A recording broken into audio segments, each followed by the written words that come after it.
Sir Toshakhana case में क्यों relief नहीं मिल सका आज सुप्रीम कोर्ट में? नहीं नहीं, ऐसी क्या बात है जी। उन्होंने कहा है कि छुट्टियों के बाद ये मुकदमा लगेगा। हम्म। इसको 3 मेंबर बेंच के सामने लगना चाहिए, क्योंकि हाई कोर्ट का जो फैसला है वो 2 मेंबर बेंच का है, तो इसमें कोई बड़ी बात नहीं है। जब 2 मेंबर सुप्रीम कोर्ट के हों तो वो हाई कोर्ट के 2 मेंबर बेंच के फैसले को रद्द नहीं करते। उसके लिए जरूरी है कि कम से कम 3 मेंबर बेंच हो, और 3 मेंबर बेंच अब छुट्टियों के फौरन बाद मुयस्सर होगा। अच्छा। तो मुझे ये उम्मीद है 4 या 5 जनवरी को ये केस 3 मेंबर बेंच के सामने लग जाएगा, और मुझे रिलीफ की उम्मीद है। अच्छा राजा साहब, एक तवील फहरिस्त है बानी चेयरमैन पर जो केसेस हैं उनकी। How much time taking the process, कितना टाइम लग जाएगा उनको इन पूरे केसेस के अमल से गुजरते हुए?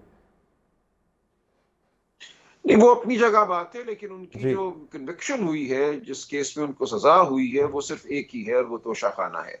उसमें अगर उनकी कन्विक्शन सस्पेंड हो जाती है तो फिर वो इलेक्शन लड़ने के अहल हो जाते हैं। अच्छा। इसलिए ये एक केस अहम है, बाकी तो केस रगबियात हैं, वो हैं, पड़े हुए हैं, चल रहे हैं, उससे कोई फर्क नहीं पड़ता। इस एक केस में जो कन्विक्शन है उसकी सस्पेंशन या उस कन्विक्शन की मुअत्तली पे दारोमदार है इलेक्शन का। But sir what about the rest of the PTI team? बाकी जो इनके लोग हैं उन पे या केसेस हैं या वो इश्तिहारी हैं या रूपोश हैं, ये लोग इलेक्शन कैसे लड़ेंगे फिर? नहीं, देखिए, जो लोग गिरफ्तार हैं या जो लोग इस वक्त लापता हैं, जी। आप उनको अंडरग्राउंड कह रहे हैं, वो इलेक्शन बहरहाल लड़ सकते हैं। एब्सकॉन्शन की वजह से इलेक्शन लड़ने पे कोई कतगन नहीं है। जेल में होने की सूरत में भी इलेक्शन लड़ा जा सकता है, और उनकी टीमें मौजूद हैं। इलेक्शन उन्होंने पहले भी लड़े हैं, एक पार्टी की तंजीम मौजूद है, तो इलेक्शन तो होगा। और इलेक्शन जाहिर है ये एक मिसाली सूरत हाल नहीं है, ये जी। प्री पोल रिगिंग के जुमरे में ही आता है। लोगों को झूठे केसों में गिरफ्तार किया गया है, उनको इस काबिल नहीं छोड़ा गया कि वो कैंपेन कर सकें। लेकिन इस सब के बावजूद इलेक्शन लड़ा जाएगा, और ये जो नामुसाइद हालात हैं उनको इंशाल्लाह सर कर लिया जाएगा। अच्छा रजा साहब, ये बताइएगा सर, मतलब देखिए ना, हालात अगर इस तरह के हैं तो ऐसी बहुत सी पॉसिबिलिटीज हैं जिनको मद्देनजर रखा जाना चाहिए। इससे पहले बात हो रही थी जनाब कि इनके कागजात मंजूर नहीं लिए नहीं जा रहे थे। लेट्स से अगले प्रोसेस में, स्क्रूटनी के प्रोसेस में मंजूर नहीं होते, या इनके तस्दीक कुनंदा या तायद कुनंदा वो नहीं पहुंच पाते हैं। बहुत सी ऐसी रुकावटें हैं जो कि अभी सामना, जिनका आपको अभी सामना है।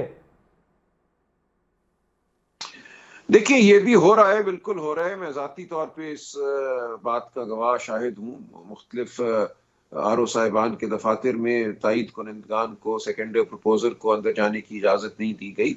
लेकिन बहरहाल ये भी एक कोशिश की गई, और बहुत सी जगहों पे हम ले गए लोगों को अंदर। लेकिन जहां उन्होंने नहीं जाने दिया, एक सरीहन गैर कानूनी हरकत की, वहां अपील का दरवाज़ा अभी मौजूद है, और इसमें पहले नज़ीरें मौजूद हैं कि अगर सेकंड प्रपोजर अपील में हाई कोर्ट के सामने पेश हो जाएं तो उस सूरत में भी कागजात जो है उनको कबूल किया जा सकता है। अब देखते हैं कि वहां भी वो पहुंचने से रोकते हैं अच्छा। सेकेंडर और प्रपोजर को या नहीं। लेकिन जितनी भी मुश्किलात हैं उसके बावजूद आप देखेंगे कि एक बहुत बड़ी तादाद में उम्मीदवार पीटीआई के मौजूद होंगे इलेक्शन वाले दिन। इलेक्शन के तमाम मराहिल से गुजरेंगे, और ये एक इलेक्शन जितना भी नाकिस हो, बहरहाल इसको लड़ा जाएगा। अच्छा राजा साहब, तहरीक इंसाफ के खिलाफ मुकदमात की तादाद कितनी है और कितनी इतनी कितनी ऐसी लीडरशिप है तहरीक इंसाफ की जो इश्तिहारी है फिलहाल? मेरे पास सही कोई आदात नहीं है, लेकिन जाहिर है ये नंबर जो है हम्म। 100 से शायद तजावुज कर जाए, सैकड़ों में हो, लेकिन मेरे पास सही नंबर नहीं है।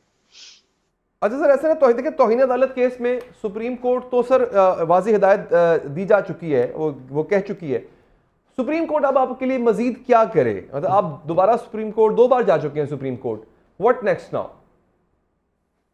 देखिए, जब सुप्रीम कोर्ट के अहकामात को नहीं माना जाता तो हम बस बेबस होके बैठ तो नहीं सकते।